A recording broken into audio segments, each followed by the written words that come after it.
Hello, have you ever been out and about, perhaps taking your dogs for a walk, perhaps working in the garden, and something totally unexpected happens? And you wish that you had a camera to record it. And then it's gone. And then it's gone. That happened to me. Fortunately, I did have a camera with me in the garden and was able to record it. I'm going to cut you to it now. It only lasts about 2 minutes, but it's well worth a watch. Well worth a watch.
Okay, did you enjoy that?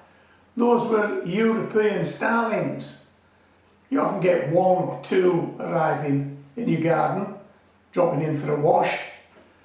But when you get so many, and it's so frenetic in that bird bath, and the colours, well, the colours are magnificent. They really are.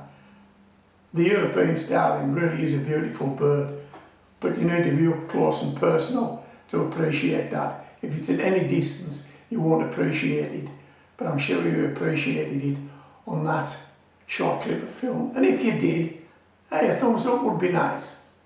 And if you're a subscriber, thanks for being a subscriber. And if you're not a subscriber, why not subscribe? Particularly if you like gardening, you like growing vegetables, you like growing things in buckets, beds, bags. Yeah, subscribe. And the next time I put a video up, provided you've ticked the bell notification icon, you'll get a notification. Couldn't be easier. Okay, so I hope you enjoyed that video. This is Homegrown Veg, signing out.